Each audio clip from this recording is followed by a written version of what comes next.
Yeah, this is episode 7 of Critapocalypse. Episode 7 now? Yeah, sure, why not? Yeah, we're episode 7. What we're going to do is, because it's the end of the year, we're lazy, and it means that we actually separate what we're reviewing. We're going to do a best of. So we're just going to essentially review the best of the year in 4 different categories. Yeah. This starting category this time will be TV. Yeah. Okay. And we're going to do best thing. Yep. Best. We're going to do that at the end, isn't it? Well, the last one would be best film. Okay. And we do best game as well. Okay. Just right. 4 categories. Not going to announce a definitive winner, just putting forth our argument for what should be the best of the year. Most tantalising speck of media that we've somehow had enter into our lives. And, maybe people can say in the comments what they think is the best of the some people year. could argue. Feel free to argue with us. I get louder than you because I'm the one recording this. Yeah, and also they can just keep turning up the volume until you're louder than them anyway. Or I could just master the volume really high. So that specific light is just super loud. They can't win. Yeah, like as if they're hearing God talk from the heavens, just like booming. Well, I didn't want to say, but I have been called a deity before. So yeah, and your endorsement of Transformers: Age of Extinction will ring really loud. But you get to start. Best TV show of 2014. TV show of 2014 that I felt was the most justified of my praise as what I would consider the best film of that period of time. TV show. Not film. Shit, TV show. So my pick for best TV programme this year has to be Penny Dreadful. The complete series was good. I was happy with it. The acting was far and beyond anything else that was on TV. Is that the sort of Tales from the Crypty style, different story each week thing on it? No, Penny Dreadful's... okay, well, it's watch it. It's a supernatural programme starring Eva Green, who I worship. It's also got Josh Hartnett, Harry Treadway, or whatever his name is, and my favourite Bond, Timothy Dalton. Yeah. And they're all... Timothy Dalton's daughter has been kidnapped by a vampire. They're trying to find the vampire that's kidnapped her, and in doing so, they get together. So Timothy Dalton hires Josh Hartnett as a gun for hire, whilst he uses Eva Green's skill to talk to the dead to try and track down the vampire. And Harry Treadway plays Frankenstein, young Frankenstein. Oh. And he's Frankenstein the monster.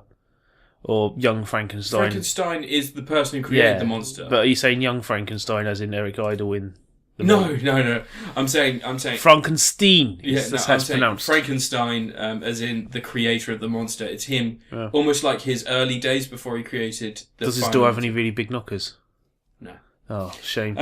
But, I mean, altogether there were plot points, they had fascinating storylines. There were 2 standout episodes, one of which was Harry Treadway and his monster. And it was an explanation of what would really happen. Like, it was a little bit more realistic than the idea that something could come along and then it hated its father. It wasn't just a daddy issue story. It was something that had some good aspects to it. Timothy Dalton's fantastic in it. He's great. He always is. And just all in all, it was a nice supernatural TV program. There's none of this hot people banging the shit out of each other. I mean, there is sex. Of course there is. It's a TV show in modern times. But depending on the scenario the sex is taking part in some it's played as a type of love, and in others it's played as a longing. It's not like that CW show Supernatural, which I watch as well. I'd say that I watch. There's no love in sex. It's just they're fucking each other. They find people attractive. They go fuck a woman who's attractive. It's not. There's no sort of context to it. There's no essence. There's no meat to that tatty. But that's my pick for best show TV thing right now. I give it... And you're not going to change your mind when you thought about it a bit more, since I just sort of sprung the start of the episode on you. Nah, I'm fine with that. If I was to give it a score, I would give it a Timothy Oliphant. There's just... Still using actors. Yeah, there's just something about that man that's always welcome to see. I mean, you've seen The Girl Next Door. Timothy Olyphantastic. Olyphantastic. Yeah. What a hot man. All right, your pick. My pick for best TV show of the year will be... I need to flip a coin. I don't have a coin. Let's make a noise. Ting! Right. Oh, great. That's peaked the audio. I'm going to have to edit that. Right. It's fine. Kind of torn a bit. Right. On the one hand, I want to say I've really enjoyed The Flash a hell of a lot, because it was freaking good. It felt like The Flash. It's like, actually the first time we probably had a TV series based on a superhero that actually from them off felt like the show, because Arrow had growing pains like crazy. Like the first part of that series was rushing along so poorly, but and it's like I only feel like Arrow recently has decided it's set in a comic book universe, like But Flash was really cool. But I really like BoJack Horseman this year, and I watched all of that. I reviewed that for my site. Yeah, BoJack Horseman like starts off as this dumb Family Guy-esque comedy, and then gradually gets more and more darker and filled with like real issues and problems, and it turns into a drama at some points. Like it gets properly mired in who BoJack is and the idea of a celebrity who's not really famous anymore and is wallowing in self-pity and like just a mess, and also is a horse. It was this isn't because of the animation style, but did you not feel that if I reviewed it and I said in my review it feels gritty. But it's a clean animated program. Yeah, but it's Flash animated, but it's kind of not done in that horrible Flash animated style that you get a lot of things where everything, it looks like they're animating a puppet. Is it animated in Flash? Yeah, it's Flash animated, yeah. Huh. Yeah, it's not cell animation. But it's all like, it doesn't feel like they're animating puppets, which a lot of Flash animation does. Archer kind of occasionally hits that point where characters' arms move. Yeah, funny. That's played on. Yeah, they play that as a joke, but I do love that's that. The old C-Lab 2020 style, isn't it? I want to be a barball, but no, it was properly decent TV series. Lots of nice little guest appearances. Naomi Watts in that was brilliant towards the end of the series when she was playing herself, and she just wants to play a airheaded female role model with with nothing to say.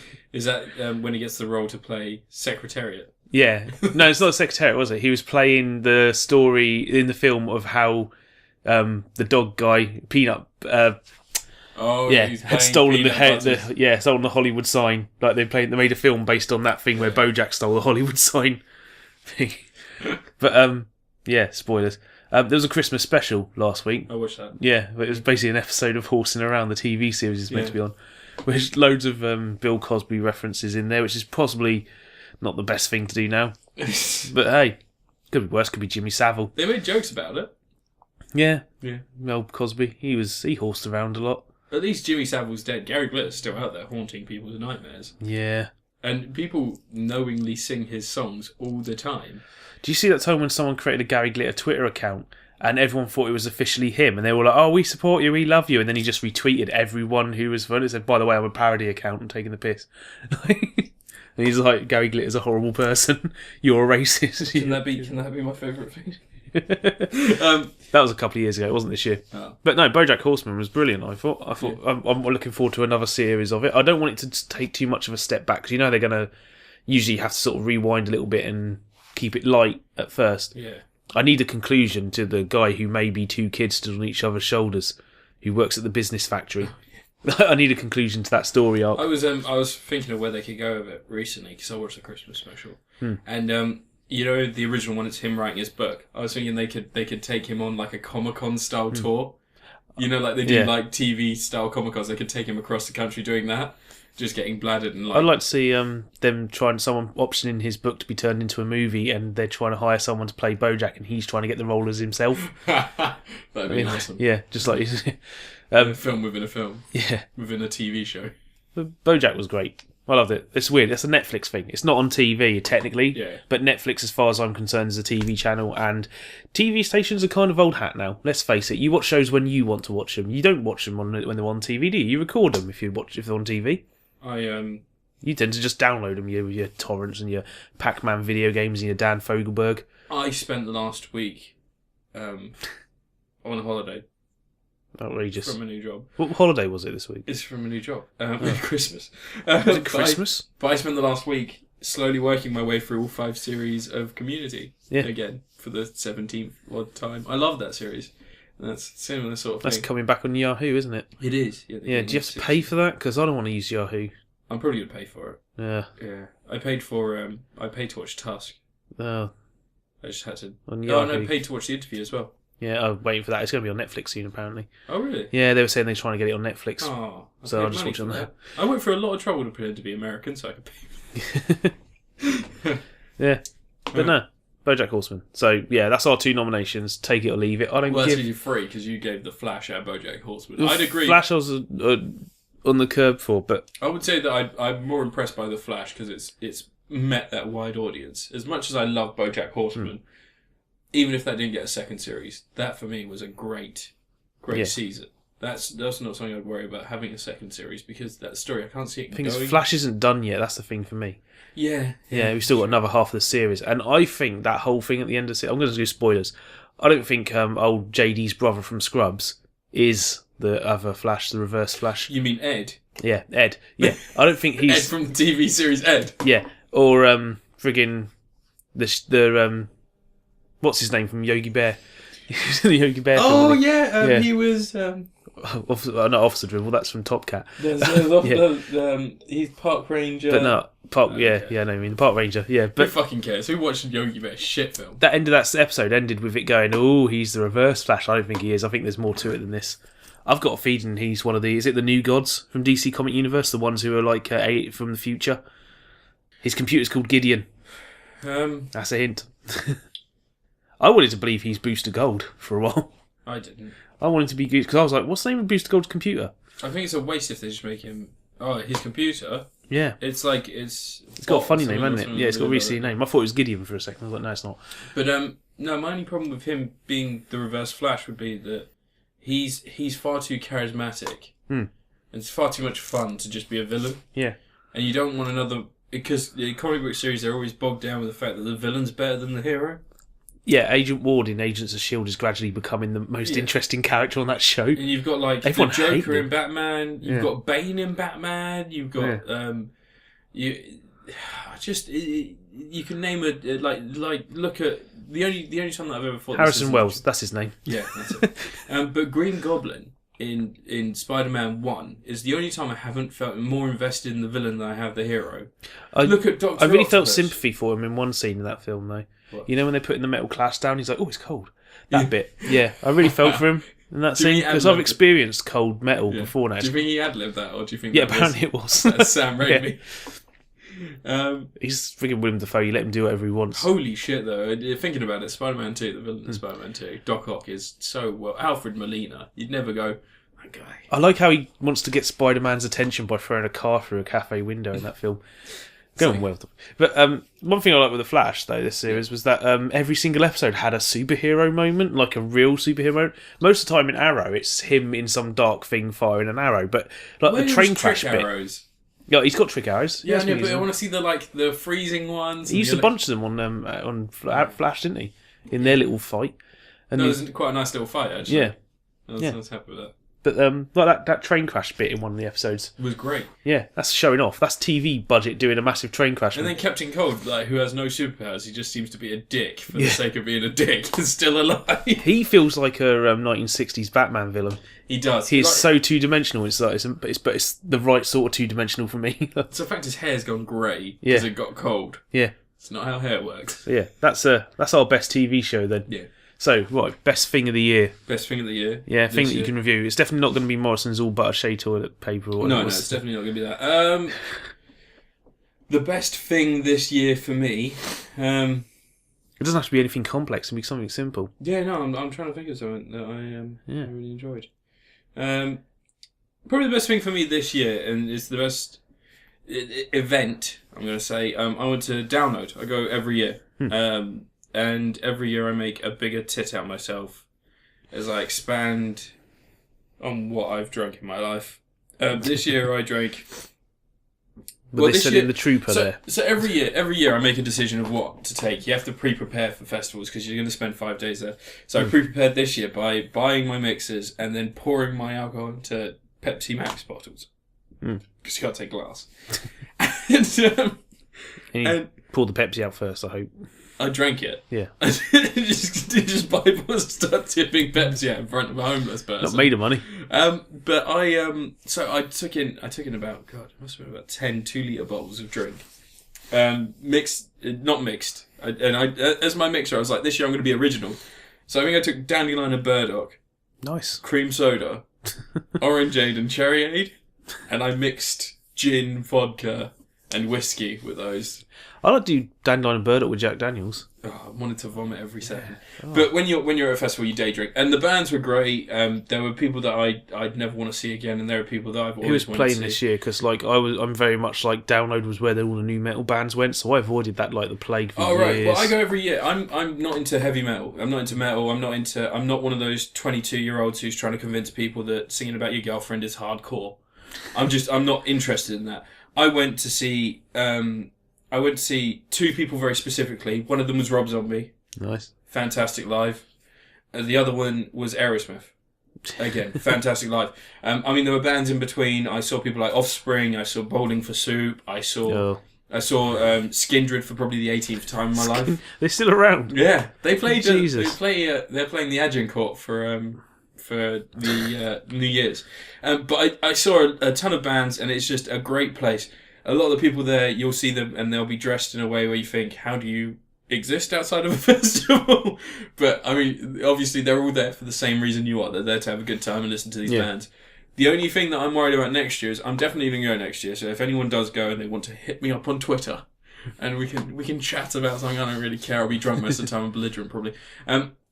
Black Veil Brides are coming back, and I saw them about 2 years ago. Yeah. Black Veil Brides came out 2 years ago, and they went, "We're the band for all those people that were picked on in school who didn't have any friends, and you would tell you weren't worth nothing." It's like, well, when you're already, there aren't 12-year-olds here waiting to hear that. You're a 34-year-old, and your band isn't for them. Your band is for money, and you think those people are going to give you their money. They're not, because you're already just this pissant little idiot. It works. They make a lot of money. And oh my god, right? If I had the ability to leap 12 foot in the air, I would have gouged his eyes out with my thumb and pissed in the fucking sockets. They started playing Billy Idol, Rebel Yell. All-time favourite song. They have not earned that right. I love Billy Idol. I saw Billy Idol live at Guildfest at the age of 15 because I'm a fucking idiot who goes to see people like that at the age of 15. He goes to Guildfest. Guildfest was great. Rolf Harris, headlining multiple times. Now he headlines a prison cell. So did some of his victims. When I say headline, I imagine them being on those little plaques on the roof. He doesn't have on the roof, on the walls. He didn't decapitate his victims. I know. Well, he might have done. But anyway, Download. It was fantastic this year, and I'm assuming it's going to be good next year. I'm going to say good now, and then if it's fantastic, I'll be happy. If it's just good, I'll be satisfied. I think which old band they're going to drag out. Aerosmith was this year. Billy Idol's playing next year. Oh, there's your old really band. Looking forward to Billy Idol. Can't get Metallica again. Well, I've seen Metallica play live 4 times. My friend went to the Download Festival where Lars got ill, so they had to get a drummer to replace him. So it must have been pretty difficult to find a drummer who knows Metallica songs at a metal festival, mustn't it? Yeah. Does anyone know Metallica songs? I mean, probably the difficulty. Do you have 2 arms and can you swing your arm downward? You can play a Metallica song. I say 2 arms. Def Leppard. He could probably play a Metallica song. Yeah, he's got his drum kit ready. He's got his beatbox. Yeah. But yeah, no, I really enjoyed it. I go to the same festival every year. I go there and I enjoy it every time. I've been to Sonosphere and things like that, and I'm not one of those people that I feel like the music I listen to is my should define my image. But I'm also not one of those people that listens to a song and can forget what they're saying if there's a good rhythm. I need the song to be in itself a perfect thing. Not perfect, but just to my liking. So there are so many people there with like... Which is why you like Aerosmith, clearly. There's so many people there with like really long hair and piercings and tattoos all over their face. And you don't know, like... I understand like you're really into it now, but give it a week. Yeah. I feel kind of bad for them. Because they're going to have to be into that for the rest of their life. I sold my Linkin Park album eventually, the one I brought, Hybrid Theory. I remember I've seen Linkin Park live. Yeah. Half that album was completely forgettable. Probably more than that.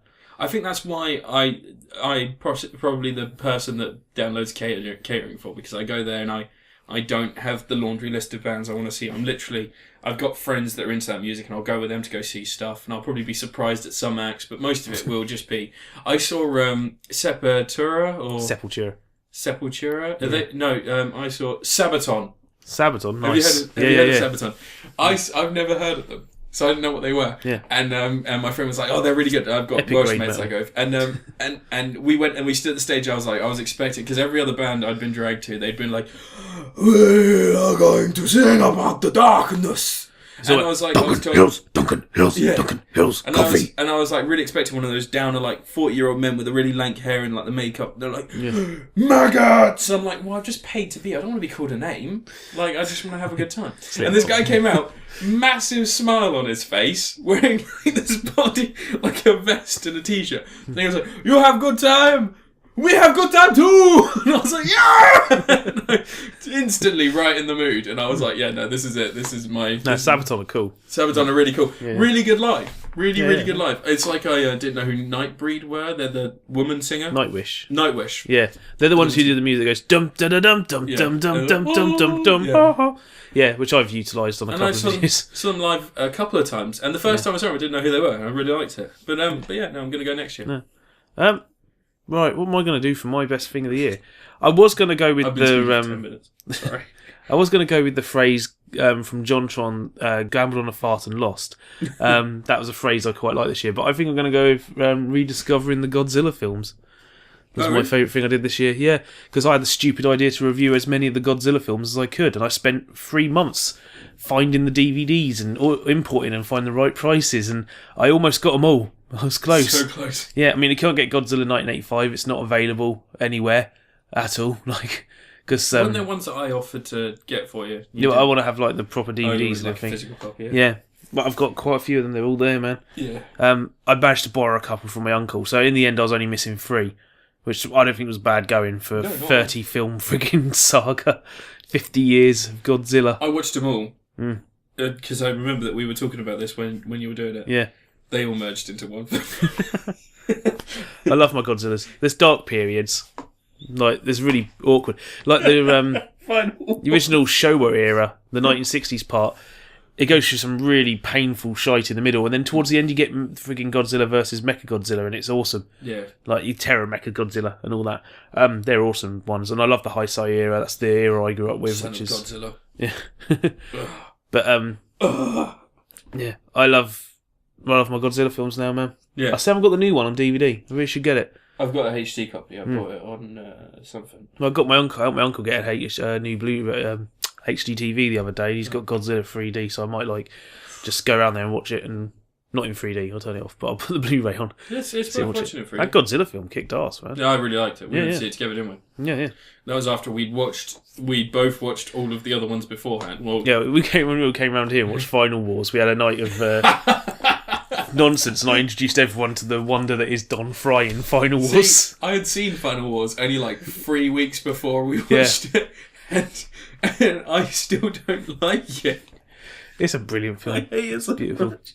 I love I hate he said, Son you of wouldn't hit a Godzilla. girl, would you? It's not even that, it's the smile on his face, and she's like, "Please don't hit me." He's like beating the alien up, and then he pulls his hand up to backhand her with a fist and just opens it up and slaps her. Yeah. That Son of Godzilla is literally just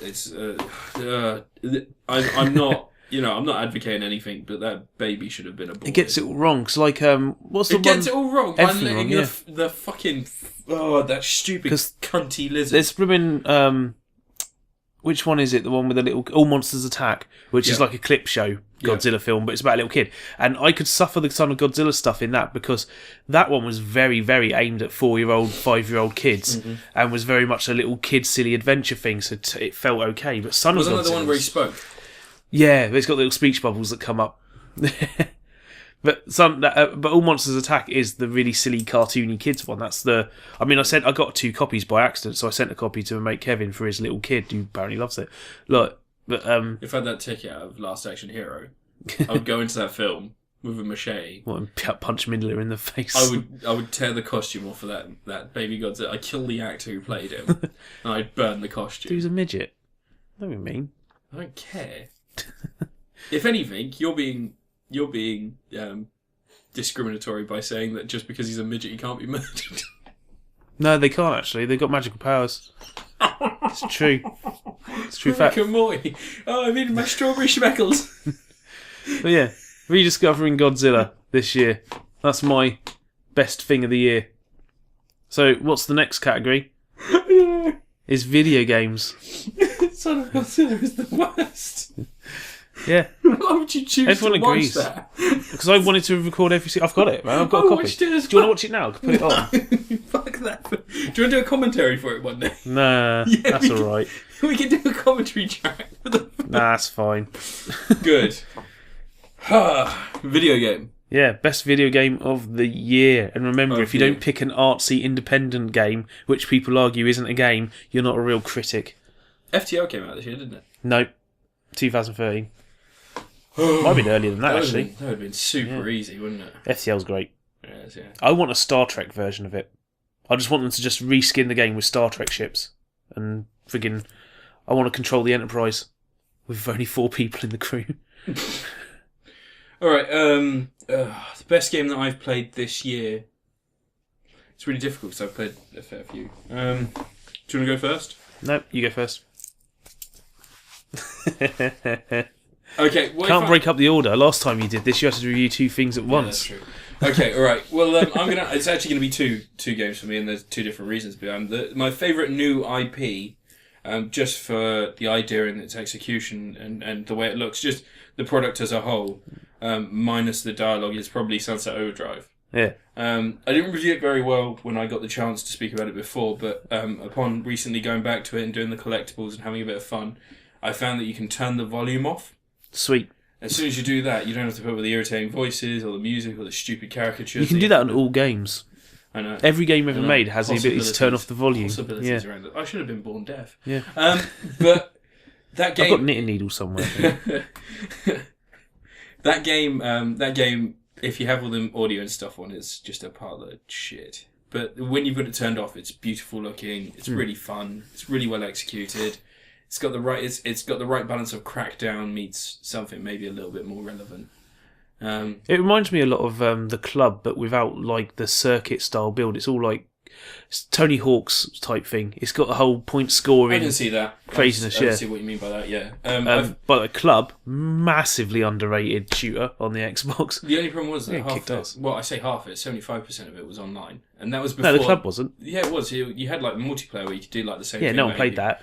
Exactly. I went into it and I went, right, I'm going to figure out the circuit and the best way to run around it and headshot every bugger I can. Oh, really? Yeah, I love that. That game was good. I only played it once or twice. But, it was I like a racing game. I where did complete it. I just didn't play it. It was like a racing shooter. You ran around the level doing as quick as you could, like taking out bad guys. It's freaking awesome. But anyway. But yeah, so that would be one. But the other one, which is a surprise to me, because again, this is one where initially I played it and I didn't think much of it, but I've recently gone back, and since they've added some stuff to it, I've really enjoyed it.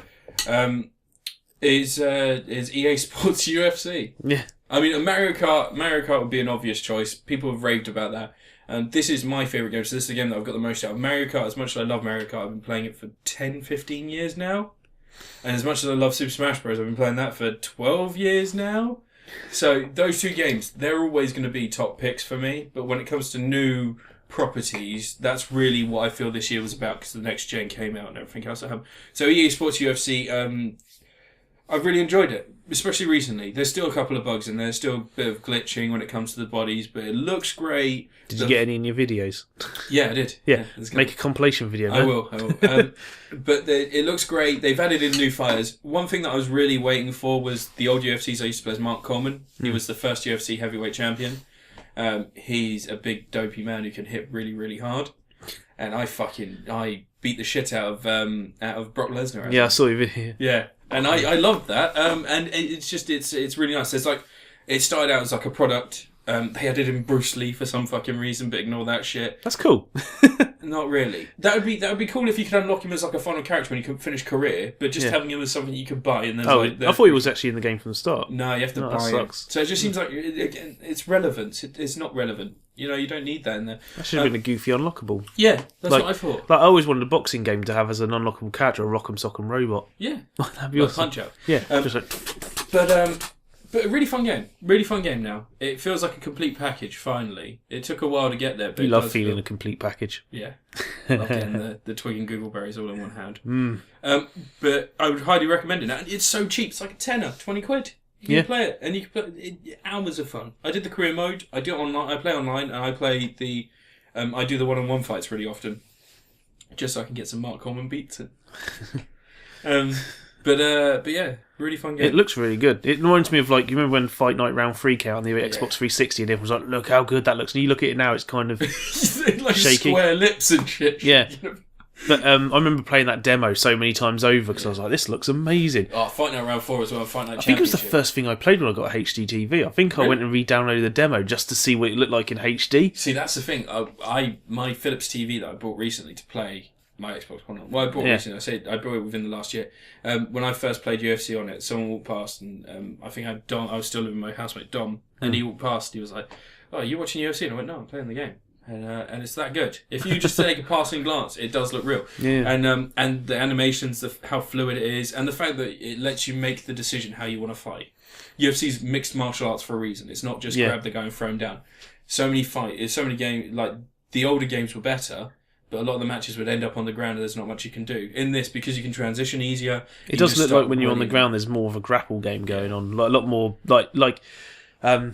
I think on the THQ ones, so to me, the one I played, whenever you got grappled, you could kind of reverse out of it fairly quickly and easily. It wasn't too hard to switch. You didn't reverse around. You didn't reverse out. There's a lot more reversing in this one. What you usually do is escape. But it looks like you're fighting out of it. Like, whereas in THQ, you'd do something and you'll suddenly move to the next hold.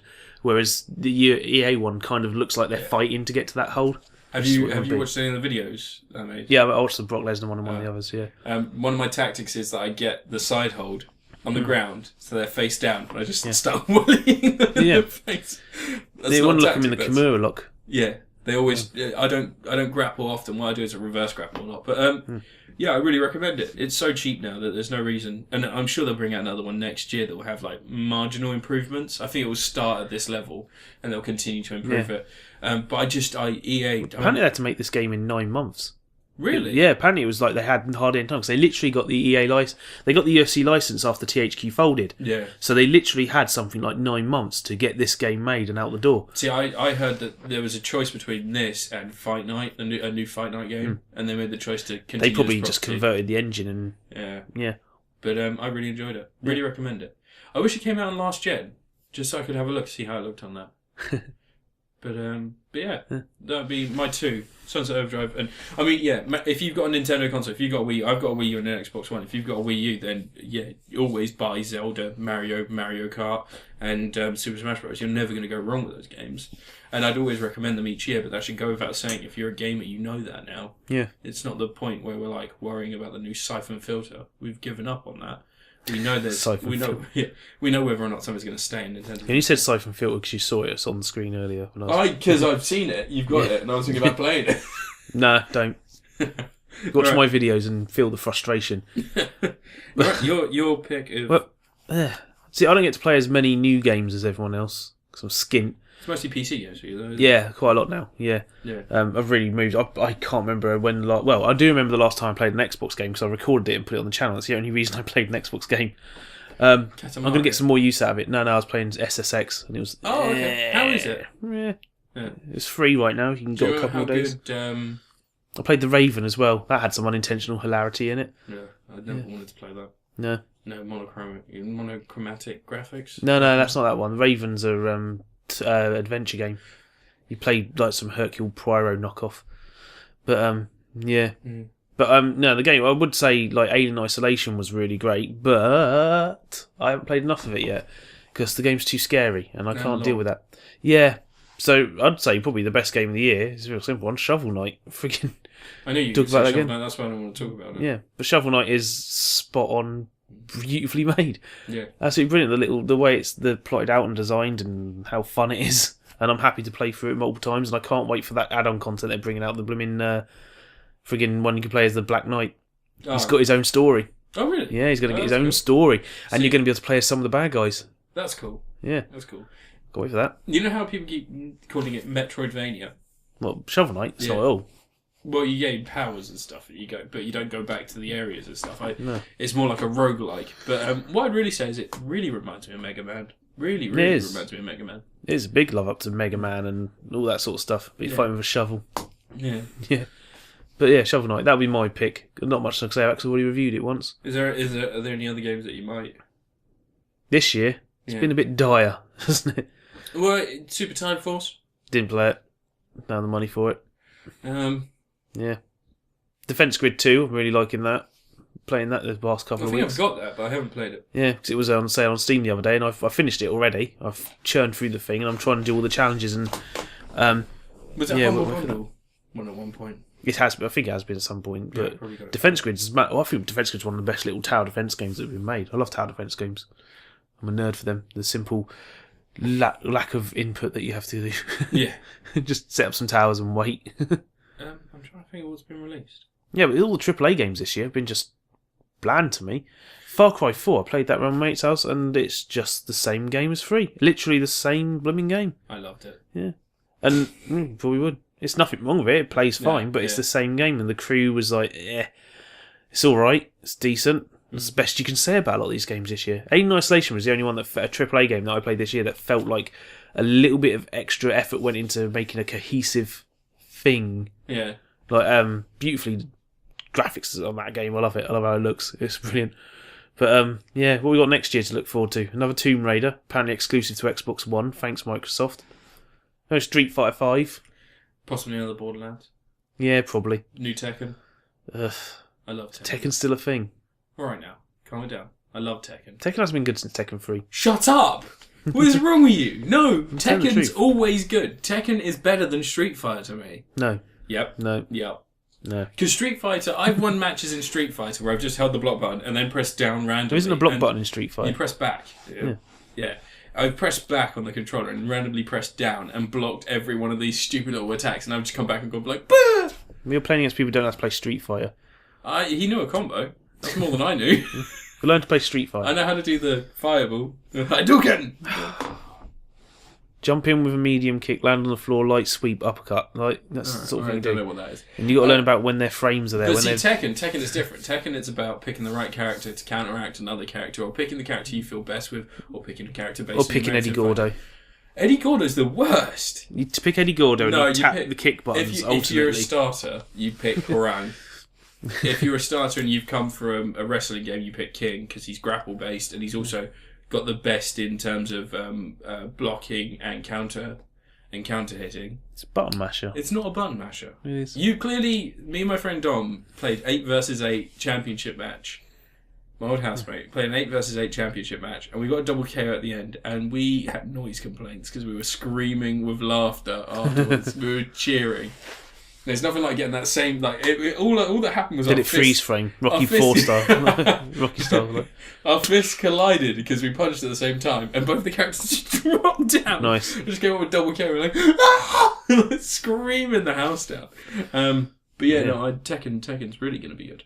Looking forward to it. Is there anything that you're looking forward to next year? Is there anything new next year?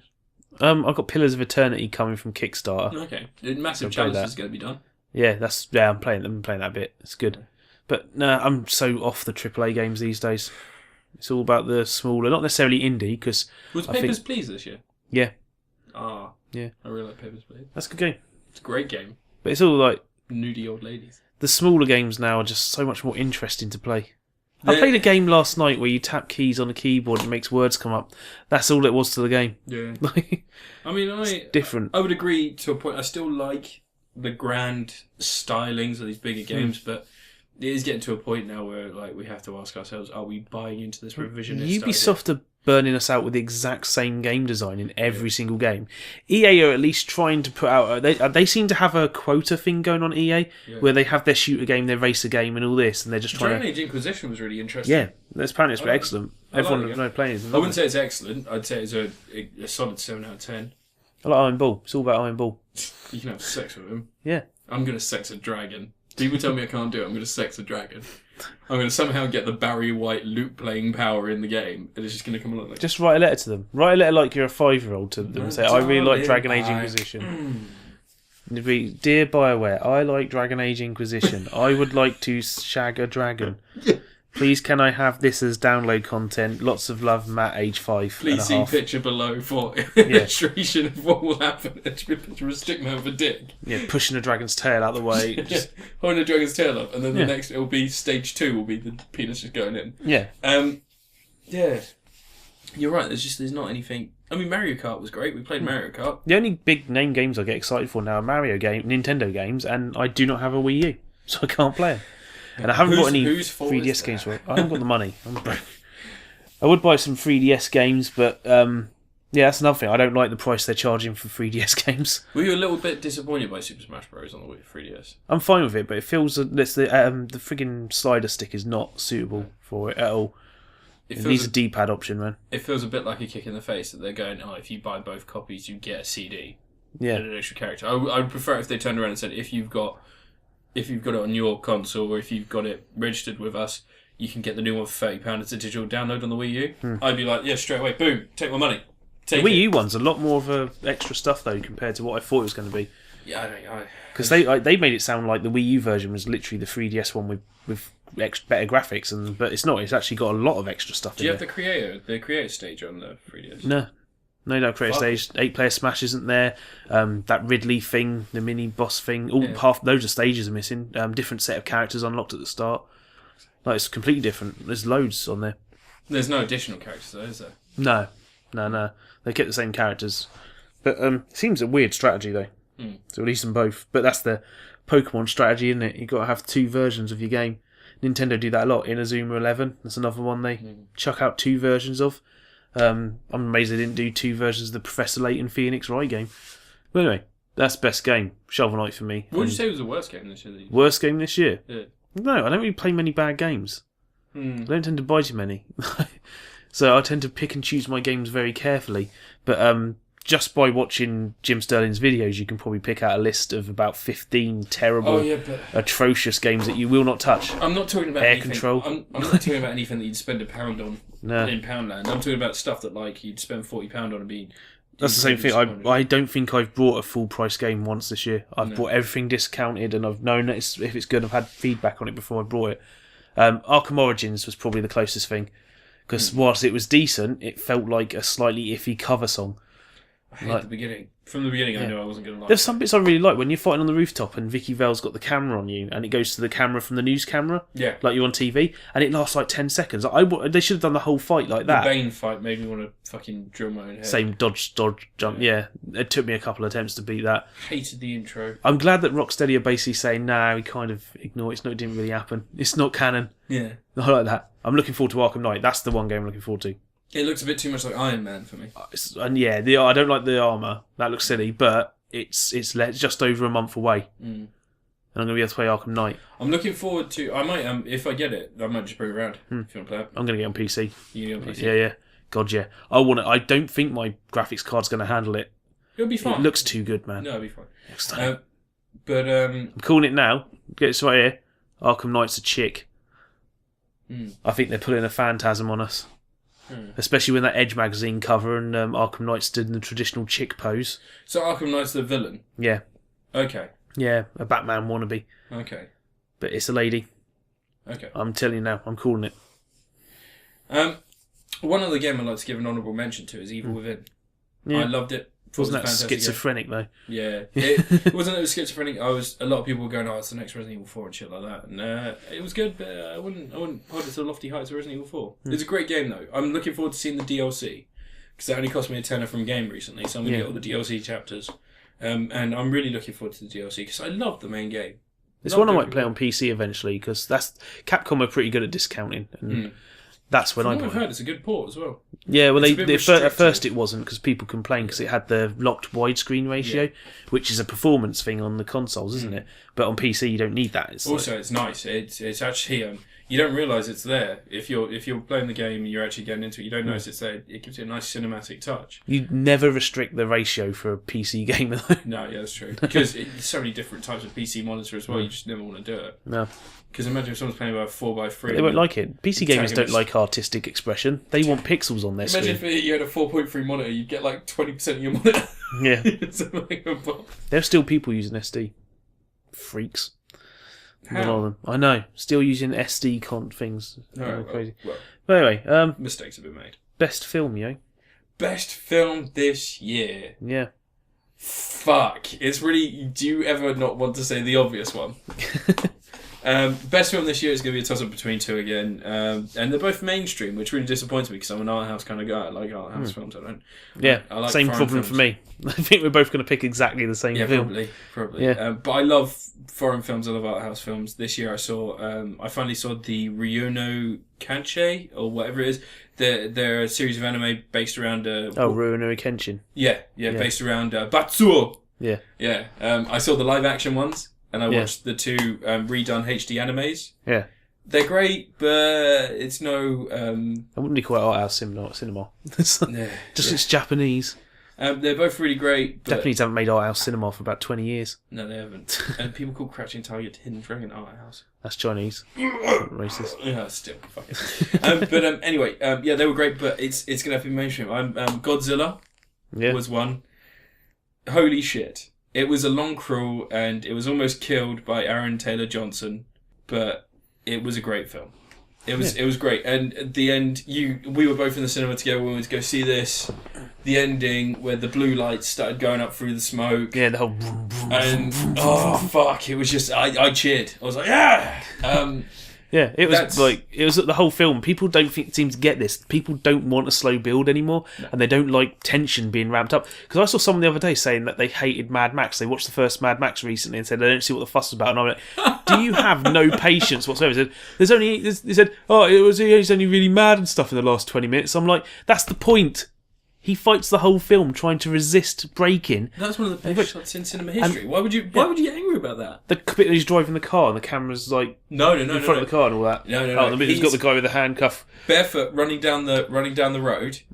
He comes to see. He's almost there. He's almost there. And that kid's shoe drops with the smallest amount of blood, and it lands in the middle of the road, and it's facing the way the bike is going. The bikes disappear, and the bikes are blurred from the heat rising up from the ground, and it's just tarmac and that kid's shoe. And that's you don't need to say, "Oh my god, the kid's dead." Like it's not like cinema now where it's like, "Baby, there's a baby over there." It's just like you know what's happened. Yeah, that's all you need to see. That's the thing. Godzilla is like the whole film kind of is going. You want to see Godzilla fight? Yeah. Do you think we're going to screw it up? Remember that '98 Godzilla film? That sucked, didn't it? Here's a little bit of Godzilla. No, you're not getting any more. And just building and building. Then when it finally kicks off, it's like I want a director's cut where Bryan Cranston survives and his son dies. He gets put into the Jet Jaguar suit and because that would make more sense because it didn't make sense. No, because his story arc was done when he dies, eh? Well, no, but his whole thing was finding out what it was that killed his wife. That's and he the finds thing, out. though, like it's done. That's the thing. Aaron Taylor Johnson has no reason to keep following those monsters. No, he just goes like, "Oh, I'm going to take my father's obsession that killed him." Yeah. If you had Aaron Taylor Johnson die, Bryan Cranston would be searching, trying to find this woman he didn't know. Like he's only met her a couple of times, and seeing his kid and saving those people that he's genetically linked to. But at the same time, he would be so angry and trying to stop these things from continuing. And it would make sense to have him there. Bryan Cranston had to go back and finish filming Breaking Bad. And Aaron Taylor Johnson's just like, "Hey guys, these things keep appearing when nukes arrive," and they're like, "All right, we're gonna nuke this thing. Yeah, we're gonna kill him with a nuke. We're gonna nuke him. Don't worry, nukes are like much bigger now. These nukes are even more powerful. Oh, they've attracted more monsters." It's like you're a fucking prick. And that was genius, though. But it's like, that film was good. Yeah. What was the other one you were going to say? Guardians of the Galaxy. It's going to be Guardians of the Galaxy.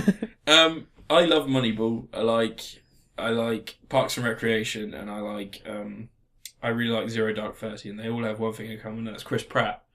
He's always been lingering there in the background of a leading man, and he comes to the forefront in this. And he was great, charming, happy. There were some great lines. It was for adults and kids. You could take your kids and they comfortably watch it, but as soon as you hear the Jackson Pollock line, you'll burst out laughing. They won't understand. Yeah. It's just a brilliant film. It was like 5 Indiana Jones going on an adventure in space. Yeah. And that's all I needed. Drax was played perfectly by Batista. I heard that he was going to be in it, and I was worried because I've seen The Man with Iron Fist. I love that film.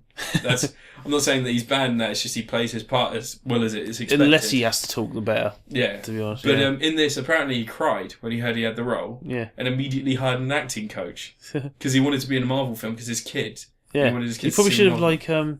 done that in the other films he was in. Yeah, but I think the other films, the drive is that if you're in The Man with Iron Fist being directed by Raza and you've only got $12 million in the budget and you're getting paid $250,000, you're not going to get quite the same investment from an actor that you would if you're saying you're in a Marvel movie. Check this out. Is the RZA as groundbreaking in his role in Man with the Iron Fist as he was in G.I. Joe Retaliation? His performance in that film. Yeah, pretty bad. Brought tears to my eyes, man. That's beautiful. Pretty bad. But yeah, Guardians of the Galaxy is genuinely, it was James Gunn. I didn't ever think that he could do wrong, and he can't. He's just done great. Super was on telly last night, and it was like that film was my favourite film. We've had this discussion before. Yeah. Mine's my favourite film by James Gunn. I'm not saying of any time, but my favourite film by James Gunn is Sliver, which is it pays so many homages to Night of the Creeps, which is one of my favourite films of all time. Yeah. Night of the Creeps has Tom Atkins. For those who don't know, I'm obsessed with that man.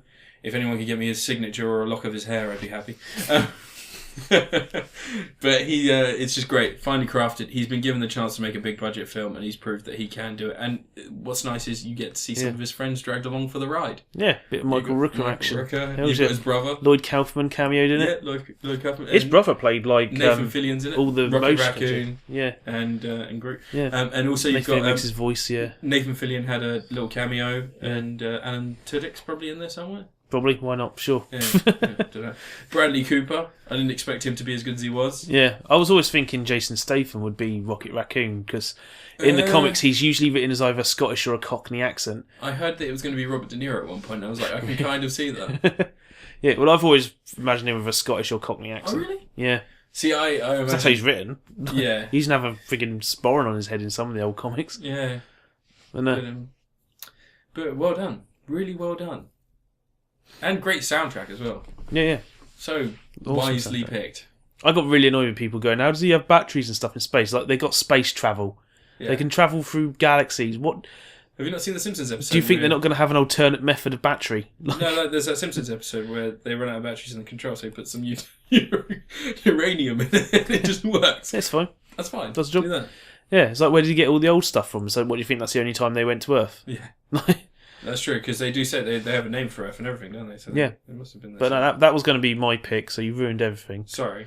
But because that was the thing, I was kind of torn between that or like an actual art house film this year, which was The Rocket. It's a Australian directed Indonesian language film about a young boy he's in his little society in Indonesia, the little village they live in. Twins are considered cursed.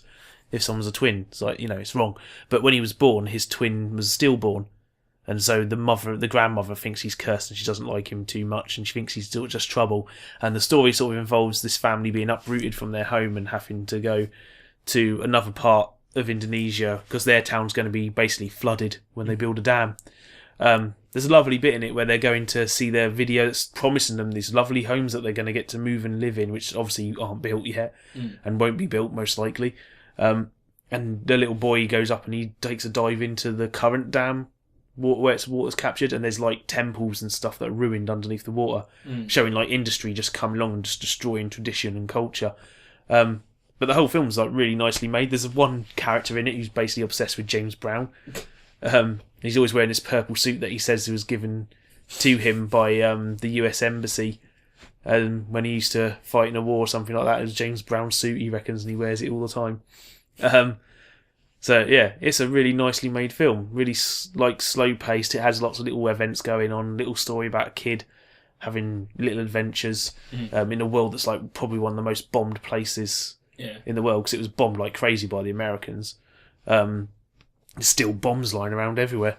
That's one of the things that keeps coming up in the film every now and again. They find a bomb in just sat there. Yeah. And yeah, he blows it up. But yeah, the plan is, the reason why it's called The Rocket is that they get to a place where they need some money to live, and there's a competition going on where to build a rocket and launch it up into the air, and whoever gets the best rocket can get some money, and they can use that money to get a place to live in. So his intention is to try and build a rocket to prove that he's not this mess up of a kid who may or may not be responsible for the death of his mum. But there's lots of... He screws up everything. But it's a beautifully shot little film. Came out in about February this year. Been a long time ago it came out. I'm trying to figure out what I was watching around February. It's not really... Well, I watched, because I watched Blue is the Warmest Colour and a whole bunch of other stuff. But Blue is the Warmest Colour came out here in 2013. So that didn't count. But, yeah, I'd also saw Cheating this year, which was also great. The new Bill Plimpton film. Bill Plimpton animated film. Yeah. It's a beautiful film. That's definitely a contender for best animated feature at the Oscars next year, I reckon. Yeah. I'll be amazed if that doesn't get picked. Although chances are it'll be the same dross it usually is the animated film Oscars. Like fucking Frozen. It's not. Well, Frozen came out the year before, didn't it? I don't know. No, what would it be this year? Hated. Big Hero 6. Oh shit! I actually saw that. Yeah. Yeah, I really liked Big Hero 6. Yeah, I want to see it. It's actually a really good film, and holy shit, I had an emotional response to a Disney film. It's been years since that's happened. Oh.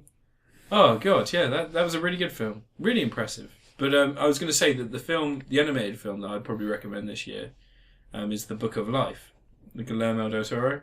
I haven't seen it. It was produced by him anyway. Yeah. He produces like about 50% of the films. Yeah. that are released every year. Yeah. But yeah, it's a really interesting.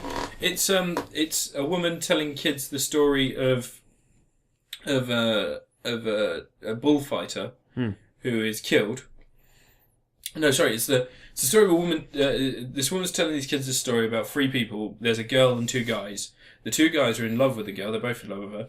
And the woman is the ruler of the afterlife that people are remembered in. And then the guy is the ruler of the world that people aren't remembered in. And they make a wager. They each pick a boy, and whichever one the girl chooses, that person basically gets to rule both planes of existence. So they're remembered and the forgotten. And it's their story as they grow up. But it's all told with marionette puppets done in CGI. Yeah. But there's no strings or anything like that. But it's all just the characters are marionette puppets. And one of them's Gail Garcia Bernal. Yeah, Gail Garcia Bernal. There you go. And the other one's Channing Tatum.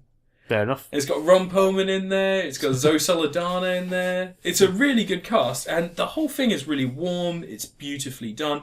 And it's just so beyond any... It almost felt like something that Pixar may have done. Yeah. If it weren't for the hokey, shitty covers they do. There's about 4 or 5 songs in it, and they're covers of songs. And I was just watching it. I was like, every time one of those songs came on, I wanted to plug my eyes in my ears. But no, the rest of the film is just, it's brilliant. Really liked it. Yeah. Yeah. Really dark as well for a kids one. Well, that's be. If it's is it a foreign language one originally? No. Surely it is. No. Del Toro's producing it. All he does is bring Spanish films. But it's all done by an American studio. It's Real FX. Yeah. The same people that did Astro Boy initially in English. Oh, Imagi. Yeah, no, Imagi are Real FX now, aren't they? Are they? I think I so. don't know. No, not aware. They did Turtles film as well. Yeah, they did. Yeah. Should we nominate the worst film of the year? Dumb and Dumber 3, 2. 2, what? No, Transformers: Age of Extinction. They're both just as bad. Yeah. Age of Extinction's offensive. Dumb and Dumber 2's offensive. They're both almost as offensive as the acts that Gary Glitter committed. Yeah. I wouldn't say the acts that Rolf Harris or Jimmy Savile committed because they were both monsters. I think Transformers: Age of Extinction should be considered a war crime. Yeah. It's just horrid. I think they've declared war on the world with that think film. that Dumb and Dumber 2 should be abuse of the elderly. Yeah. Poor Jeff Daniels. Jeff Daniels is so much better than that film. Yeah. Jim Carrey's slightly better than that. I really wouldn't recommend seeing Dumb and Dumber 2. It's only just come out in the cinemas in the UK, and it is just not very often am I lost for words to explain my hatred for something, and this tops Jack and Jill. This is just as bad as Zookeeper, as Grown Ups 2. Did Dumb and Dumber 2 cost 80 million to make? Probably. Oh. Probably. The jokes are offensive. When they're not offensive, they're idiotic. And by proxy, the title does set you up for some stupid humour. But if you watch the original, you'd understand that it was stupid humour and stupid people. But outside of that, it was a normal world. This, they live in a cartoon world of bollocks. Yeah. Well, Film Critic said that the characters have turned from being people who, by their own stupidity, for their own innocence, cause bad things to happen and cause, trouble, and the humour comes from that, to being people who are just maliciously... Yeah, they're horrible. Yeah, maliciously terrible people. Yeah. And there's no fun in watching a villain be a villain without any real hero. Yeah. Because that's the thing with the original film. It's like full of stuff where they just screw up because they're dumb. Yeah. Like, And they do horrible things, but they do horrible things under the guise of being heroes. Yeah. In this, they're not heroes. They're going... The plot... I'm going to ruin the fucking film. I don't think you can. I'm going to ruin it. The plot is that Lloyd has pretended to be in a coma for 20 years as a joke on fucking the other one. What's his name? Harry. So that's the plot. That's where we start. All right. To which point Harry tells him he needs a kidney, so they're going to go and track down his daughter that he didn't know he had with Kathleen Turner, who looks like roadkill set on fire and then slapped on a fucking puppet. Turner. She was so hot in Romancing the Stone. I'm so angry with her for letting herself happen. And Home Alone. Oh. So they set off on a road trip to go and find this. Somehow along the line, they get embroiled in a plot to assassinate a scientist who's created something that can save the world. Did scientists try to hack the film company and get them to remove the film from release? But then they take this package, which, by the way, they explain in the narrative that they've been playing American football with. They're given something that can save the world, and they're too stupid to understand they shouldn't throw it at each other. Yeah. Right? Someone goes along for the ride and tries to assassinate him, but ends up being set on fire by them both because they place fireworks in his room and then set them ablaze whilst a man is sleeping. As a joke. Because he farted with them and then put some cold water down their trousers. Like in the first film, when they accidentally kill the... it's because they put peppers in. And they have no idea he's got their problems. Yeah. In this, they actually kill a man. Yeah, they do something malicious. Yeah. And then they finally get to the science thing, and it turns out his daughter isn't actually his daughter, and Lloyd removes one of his kidneys in Mexico to give to Harry in the hopes that he can use it, because obviously that's the whole point of the journey. And then Harry turns around and says, "Oh, I never actually needed a kidney. I've been faking." Dude, your car's just down the street. Oh, and and then at the end, they've got like this bit where they're walking down the road and there's these two hot women walking down the road towards them. And you go, "Oh, don't waste our chance." They're like, "Oh, what? All right, well, we're not going to waste our chance." And as they're walking towards them, they both just push these women, like fucking fling them into a bush. And that's like an ongoing joke through the film. They do that to one another. It seems like a dickish thing to do when you know someone. Yeah. When there's two random women walking along the road and you assault and batter them. Yeah. That's not fucking funny. Who laughs at that? And then at the end they've got Adam Sandler fans. Yeah. And then at the end they've got I told you about this earlier, they've got scenes from the original movie put next to scenes from the new movie just to show you how fucking shit you just fucking... How could you experience that? How could you make that film and go, right, edit that, that's gold. Let's go get that on the screen. How could you write that? The Farrelly brothers are genuinely on heroin at this point. Because Kingpin, There's Something About Mary, and the original Dumb and Dumber, they weren't a fucking fluke. They're genius. They're so fucking funny. Yeah. And then now you've got this tripe, this skid mark of a movie. They don't know what they're doing anymore. They're just fucking idiots. Yeah, they don't care. Pricks. They got that Sandler thing going on where, they're getting money to make films. And they don't care. They're just using them as a chance to do whatever they want. Stuck on You had some fucking notes of comedy. I thought it was... Jesus, that Stuck on You was actually funny in places. That's probably the turning point for them, though, isn't it? Yeah. It starts going wrong. And but yeah. Stopped wanting to be in the shitty... So I haven't seen Dumb and Dumber 2 yet, but I just know from reputation. From my anger. Did you go to see Transformers Age of Extinction in the cinema? I did, yeah. Did you have the same experience as I did, where your watch took up more of the screen time than the film did? No, I spent a lot of it on my phone. Yeah, I was bored shitless. And why was Optimus Prime a murdering madman? This is something that bugs me. First off, no point ever should Optimus Prime declare that he's going to murder the shit out of someone, especially someone like 1/6 his height. Because he goes, "I'm going to find Kelsey Grammer and I'm going to kill him." Like, no, that's not what Optimus Prime does. I can take tweaking the character and saying he's been pushed to a limit, but he's still never going to say that. Gay horrible stereotype 5 minutes into the film stopping every 2 seconds for adverts, hound shooting a vagina monster because it's too ugly to live. That's the Autobot way. Autobots spend almost the entire film arguing and fighting with each other. I wanted Lockdown to kick their fucking ass halfway through that film. He had a face that turned into a gun. That was okay with me. And the whole film, it's the first thing, what's his face, Stanley Tucci does with the nano things, is turn it into a Beats pill. Like, ugh. Oh, what should we do? We're going to model the Transformer and make our own Transformer. Should we just use this Megatron one we got lying around? That's a good idea. I realised recently that my review of this film on my website it auto-corrected itself to Terminator's full English. Probably the most offensively shit part of the film for me was, just the part that made me so angry I didn't understand while I was watching anymore. Was towards the end Which end? Like the one halfway through, or the one they decided to the put part where Optimus finds the dinosaur robots? Yeah, they calmly walk out the spaceship, and then he decides just to fight them to prove his dominance. It's not just that. During that fight, he goes, "I'm trying to save you. I'm giving you your freedom. Now listen to me. Yeah. And obey me." Yeah. Conform, consume, obey. With a sword held to their neck. Yeah, like... Grimlock doesn't take orders. Grimlock is king. I don't know if you understand how freedom works. Yeah.